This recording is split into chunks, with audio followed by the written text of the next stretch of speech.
सोचिए जरा, एक कंपनी जो आई तो थी मसाले और कपड़े बेचने, लेकिन देखते ही देखते एक पूरे देश पर कब्जा कर लेती है।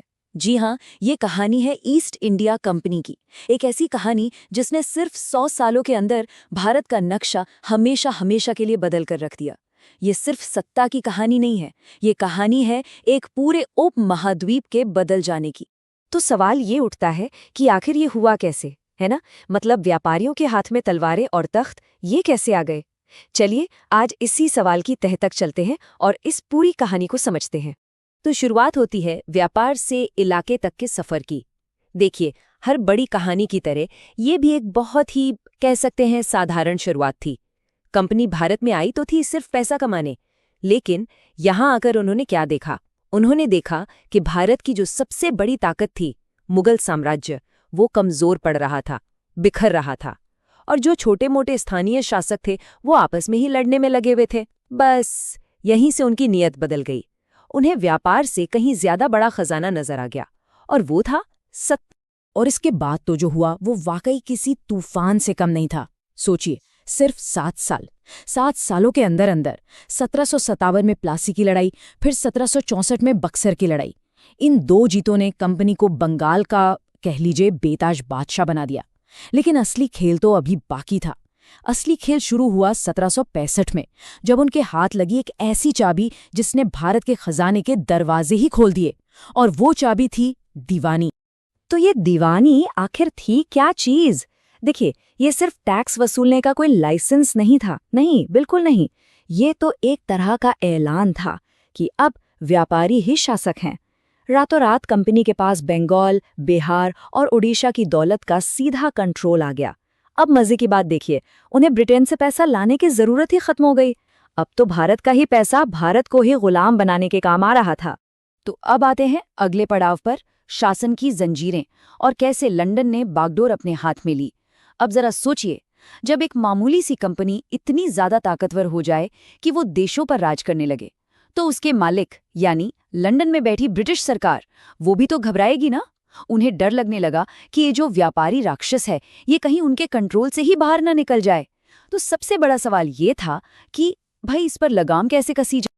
और फिर लंदन ने एक एक करके अपनी पकड़ मजबूत करना शुरू कर दिया। सबसे पहले 1773 में आया रेगुलेटिंग एक्ट। समझ लीजिए, ये पहली कोशिश थी कंपनी पर नकेल कसने की।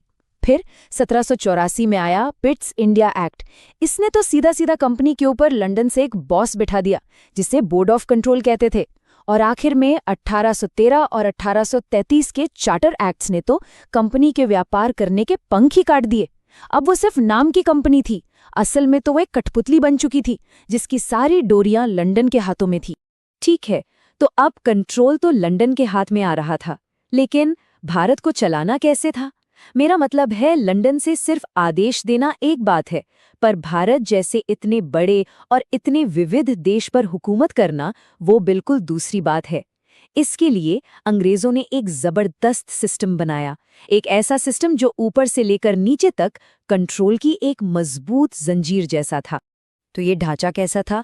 ये एक पिरामिड की तरह था। सबसे ऊपर टॉप पर बैठा था गवर्नर जनरल, उसके नीचे बंगाल, मद्रास और बॉम्बे जैसी प्रेसिडेंसीज के गवर्नर।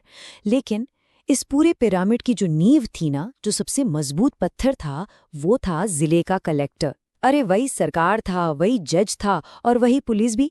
मतलब जमीनी हकीकत ये थी कि हर आम हिंदुस्तानी के लिए कलेक्टर ही ब्रिटिश राज का असली चेहरा था। और इस पूरी विशाल मशीनरी को कौन चला रहा था? वो थे इंडियन सिविल सर्विस यानी आईसीएस के अधिकारी। उन्हें यूं ही स्टील फ्रेम या लोहे का ढांचा नहीं कहा जाता था। वजह थी, असल में यही वो ढांचा था जिसने मुट्ठी भर अंग्रेजों को करोड़ों हिंदुस्तानियों पर राज करने की ताकत दी थी। तो अब सवाल ये उठता है कि इतनी बड़ी, इतनी मजबूत और इतनी महंगी प्रशासनिक मशीनरी आखिर बनाई ही क्यों गई थी? क्या मकसद था इसका? मकसद बहुत साफ था, भारत की दौलत को निचोड़कर ब्रिटेन भेजना। चलिए अब देखते हैं कि ये जो पूरी लूट थी, इसे कितने सिस्टमैटिक तरीके से अंजाम दिया गया। सबसे पहले उन्होंने निशाना बनाया जमीन को। जमीन से पैसा निकालने के लिए अंग्रेजों ने तरह तरह के तरीके अपनाए, जैसे बंगाल में परमानेंट सेटलमेंट, मद्रास और बॉम्बे में रैयतवाड़ी सिस्टम और उत्तरी भारत में महालवाड़ी। अब देखिए, नाम भले ही अलग अलग थे, लेकिन इन सब का मकसद सिर्फ एक था, किसान की जेब से ज्यादा लगान वसूलना। और नतीजा ये हुआ कि भारत का किसान गरीब से और भी ज्यादा गरीब होता चला गया। ये जो चार्ट है ना, ये सिर्फ कुछ लाइनें और नंबर नहीं है, ये लाखों कारीगरों की बर्बादी की कहानी है। हुआ ये कि जैसे ही ब्रिटेन में इंडस्ट्रियल रेवोल्यूशन आया, उनकी मिलों में बना सस्ता कपड़ा भारत के बाजारों में भर गया। नतीजा, भारत का वो हुनर जिसकी पूरी दुनिया दीवानी थी, वो दम तोड़ने लगा। लाखों बुनकर, लाखों कारीगर रातों रात बेरोजगार हो गए।